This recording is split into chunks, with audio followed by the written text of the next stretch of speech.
3 नवंबर को झारखंड में 2 विधानसभा सीटों पर उपचुनाव होने जा रहे हैं। चुनाव अभियान को लेकर चुनाव आयोग के सख्त दिशा निर्देश के बाद डिजिटल चुनाव अभियान को केंद्र में रखा जा रहा है। भारतीय चुनाव आयोग के जारी दिशा निर्देशों के कारण परंपरागत चुनाव अभियान इस बार नहीं चलेगा।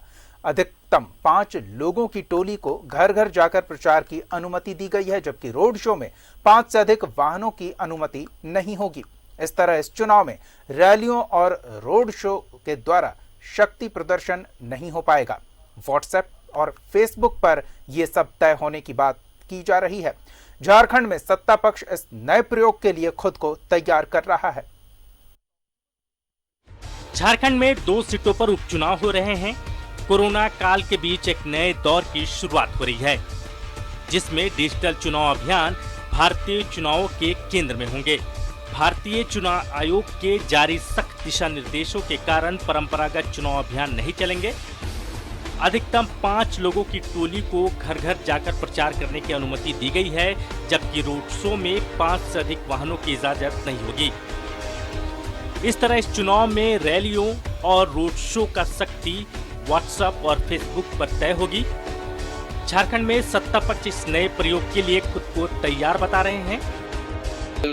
रैली भी जहां करने का हो, चाहे सोशल प्लेटफॉर्म का इस्तेमाल का सवाल हो, चाहे और भी अन्य प्रकार के जो भी मीडियम होते हैं लोगों तक अपनी बात को पहुंचाने के लिए, उसके लिए भी हम लोग सक्षम हैं। हमारा जो आईटी सेल है, हमारा जो सोशल प्लेटफॉर्म है, हमारे जो सोशल मीडिया पे जो लोग एक्टिव है, ट्विटर पे एक्टिव है, फेसबुक पे एक्टिव है, वो भी बहुत बड़ा एक हम कह सकते हैं कि जैसे हम लोग तरकश में जितने तीरों की जरूरत है उतना तीर हमारे पास है कि हम अपने जो राजनीतिक विरोधी हैं वो जिस भी चाल को चलेंगे उस चाल का माकूल जवाब दे पाएंगे। हम पूरी तरह से तैयार हैं और जो कोविड-19 के गाइडलाइन है, आपने ठीक ही कहा कि नामांकन के वक्त भी 5 लोग जा सकते हैं सिर्फ।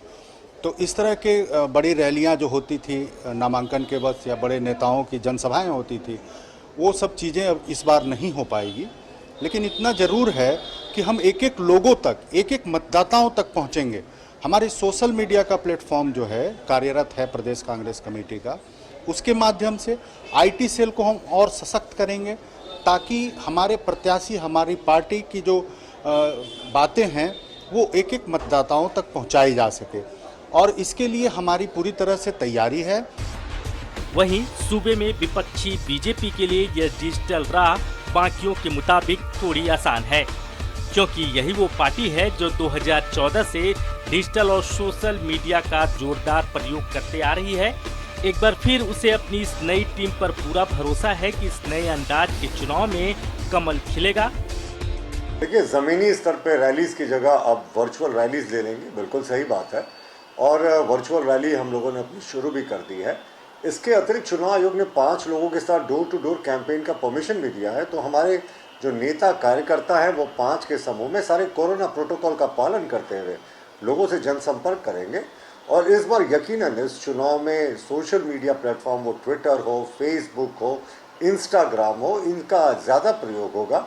और जो चुनावी रैलियां भी हैं वो अब रियलिटी से निकलकर वर्चुअलिटी पे आ जाएंगी। भारतीय चुनाव ने 1952 से अब तक बदलाव के कई दौर देखे, वक्त के साथ तकनीक का इस्तेमाल होते देखा, लेकिन यह पहली बार है जब तकनीक सब पर भारी दिख रही है। अब देखना दिलचस्प होगा कि इस हाईटेक चुनाव में जनता किसको हाइट पर पहुंचाती है। रांची से न्यूज़ 11 भारत के लिए राकेश कुमार की रिपोर्ट।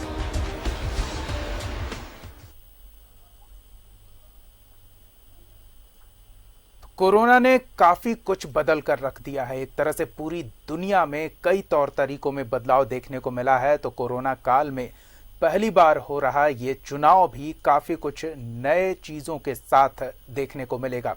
हमारे सहयोगी राकेश हमारे साथ जुड़े हुए हैं, सीधे उनका रुख करेंगे। राकेश, कोरोना ने तो काफी कुछ बदल दिया है, लेकिन चुनावी अभियान और प्रचार का तरीका भी कोरोना की वजह से बदला रहेगा। क्या जो बदलाव है वो जनता के लिए स्वीकार्य होगा? क्या प्रभाव डाल पाएगा? क्या चर्चा चल रही है?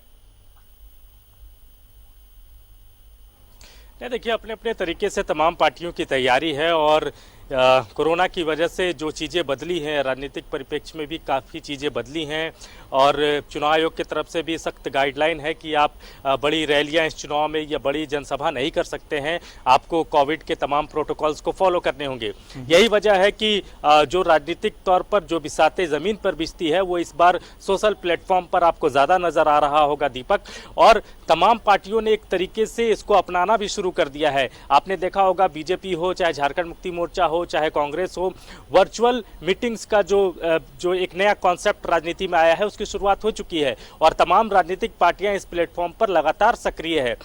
यही वजह है कि इस बार कहा जा रहा है कि सोशल प्लेटफॉर्म पर ज़्यादा लड़ाई होगी, चाहे वो ट्विटर के माध्यम से आपने देखा होगा कि लगातार मुख्यमंत्री हर छोटी बड़ी चीज़ों को लेकर ट्वीट करते हैं, विपक्ष भी लगातार ट्वीट के माध्यम से सरकार पर हमलावर नजर आता है। तो सोशल प्लेटफॉर्म को कैसे मास लेवल पर ले जाया जाए, इसकी कोशिश तमाम राजनीतिक पार्टियों की तरफ से की जा रही है।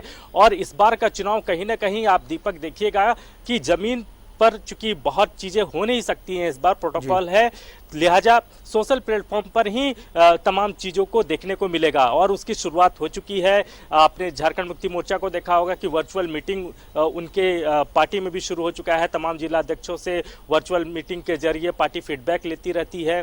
बीजेपी में भी ये कॉन्सेप्ट पहले से चला आ रहा है। 2014 से ही बीजेपी लगातार सोशल मीडिया पर सबसे ज़्यादा सक्रिय रही। सरकार भी जो बनी बीजेपी की केंद्र में, उसमें कहीं ना कहीं एक बड़ा योगदान सोशल प्लेटफॉर्म का रहा है। तो बीजेपी के लिए चीज़ें बहुत आसान है, लेकिन दूसरी जो पार्टियां हैं वो बहुत ज़्यादा एक्टिव सोशल मीडिया पर नहीं रही है। लेकिन अब की जो सरकार गठबंधन की सरकार है, जिसका नेतृत्व मुख्यमंत्री हेमंत सोरेन कर रहे हैं, वो लगातार सोशल प्लेटफॉर्म पर सबसे ज़्यादा झारखंड में सक्रिय नजर आते हैं। तो जो सोशल प्लेटफॉर्म का जो इन्फैक्ट है उससे झारखंड मुक्ति मोर्चा को भी समझ में आ चुका है और इस बार का चूंकि चुनाव उसी प्लेटफॉर्म पर सबसे ज़्यादा मजबूती के साथ लड़ा जाना है, तो उसकी तैयारी तमाम पार्टियों में पहले से ही इसकी शुरुआत हो चुकी है। राकेश, राजनीतिक दल तो अपनी तैयारी में जुटे हुए हैं, लेकिन कई बार देखने को मिला है कि सोशल मीडिया फेक मैसेजेस का भी एक भंडार बन जाता है। ऐसे में विरोधी खेमे के खिलाफ गलत प्रचार ना हो, इसकी निगरानी करने के लिए क्या चुनाव आयोग और उससे संबंधित अधिकारियों की भी तैयारी है कुछ?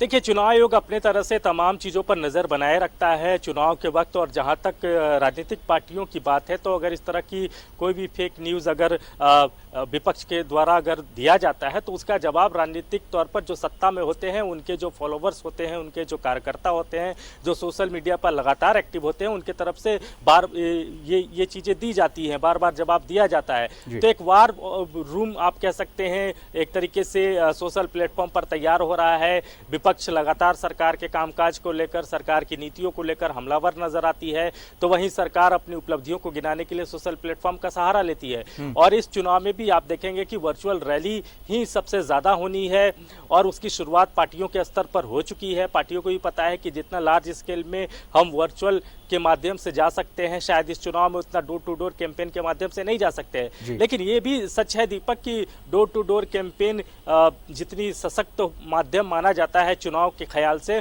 उसका भी ख्याल तमाम राजनीतिक पार्टियां रख रही हैं और उनको लगता है कि वर्चुअल प्लेटफॉर्म तो अपनी जगह है ही, उस पर तो लड़ाई है ही, लेकिन उसके साथ साथ जमीन पर भी थोड़ी मजबूती के साथ तैयारी करनी होगी। जो डोर टू डोर कैंपेन की इजाजत चुनाव आयोग की तरफ से दी गई है, जिसमें 5 लोग जा सकते हैं, तो उसको लेकर भी पार्टी के स्तर से पूरी तैयारी कर ली गई है।